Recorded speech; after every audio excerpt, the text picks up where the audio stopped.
Hi everyone, my name is Catherine. I'm the Community Farm Coordinator here at the North Grove, and I'm taking you on a tour of the farm in early June. So this summer we have turned our parking lot into a courtyard where we can spend some time together. We have our big tent again this year, which you'll all be happy to hear about. Somewhere to hang out when it rains or it gets too hot. We also have blocked off this from traffic, and we've added all the pick-me boxes down below. So we have a bunch of straw bales. We're really looking like a real farm here. So what we're doing is we're going to plant in these like planters, and what we have to do first is we're conditioning them. So we're putting fertilizer and watering them every day for about 3 weeks. We should be planting in them starting next week.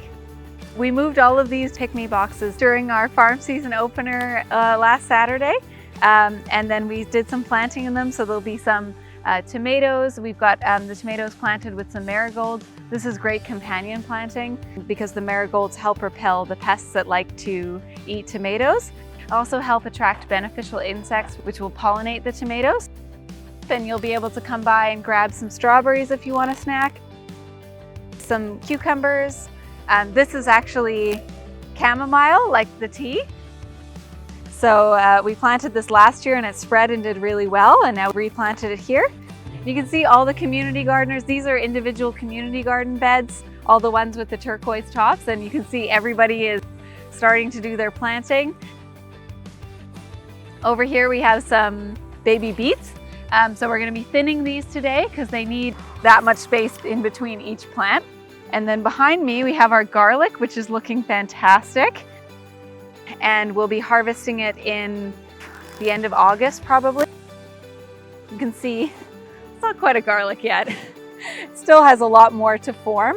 It's actually looking pretty good, but you can see it hasn't even differentiated into different cloves yet. It's just sort of one homogeneous head. So over here we have carrots growing up. Carrots are something where if there's any weeds growing in its patch, they're like, nope, not doing it, not growing. So you really need to keep your carrots weed free.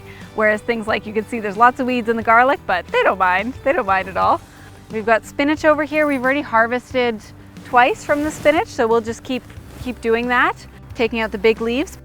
So these are hascap berries. They're the earliest berry that comes in. They're quite a sour berry, especially if you pick them too early. I think people make the mistake of, seeing that the berry is blue and thinking it's ready, but it's pretty sour right now. But when they get really, really ripe, they do turn quite sweet. Then under here we have some kale seedlings that we planted. Kale is especially susceptible to a type of pest that we have quite a lot of here, which is flea beetle. They love brassicas, which is kale, cabbage, turnip, like all kinds of, our favorite vegetables. So we covered it in this insect netting, but if we look underneath here, we can take a look and see they're doing pretty well. Nobody's eaten them yet. Yeah, oh, I love the irises. They don't last long in a bouquet, but they're so nice. And over here we have beans. So we've got bush beans over here, and then over in this row we're growing pole beans. Pole beans grow up all the way, sort of 6 foot high, and they'll climb up this trellis.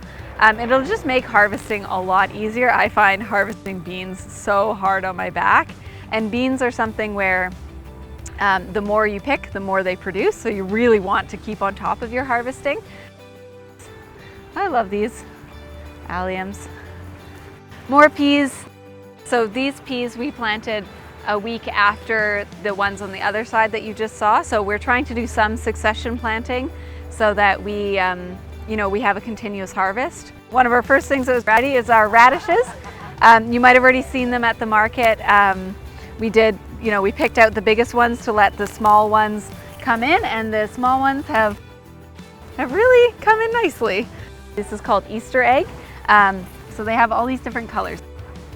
And radishes are so nice because they only take about 3-4 weeks to get to maturity. So they're a great confidence booster for beginner gardeners. We've got some asparagus growing in here. So asparagus is a perennial vegetable. So it grows year after year. So our asparagus was planted in 2016. So it'll come up like this asparagus here. So you just have to come in and break them at the base like that. You can also use a knife. Last year, we really ended up running out of rhubarb, so we planted a ton more this year. Now the fun thing about rhubarb is that it has a natural break. So you don't want to actually cut your rhubarb or else the plant won't know to produce more stalks. So you actually just want to pull it. Make sure you have a good stance. I take both hands and I just pull. And that's how it comes out. And that break signals to the plant to grow more rhubarb. I've definitely fallen over picking rhubarb before. Yes, let's go to the greenhouse. We are organizing our tomatoes in here. You can see they're actually getting quite tall. So we'll be putting up string from the ceiling all the way down to allow the tomatoes to climb up the string and have some support. But we do have a few other things. We've got some peppers at the front here, some eggplants. Oh, there's a melon in here somewhere. And this is ginger. So we're growing ginger this year. Never grown ginger before, so this is brand new. We got this from our friends at Offbeat Farm.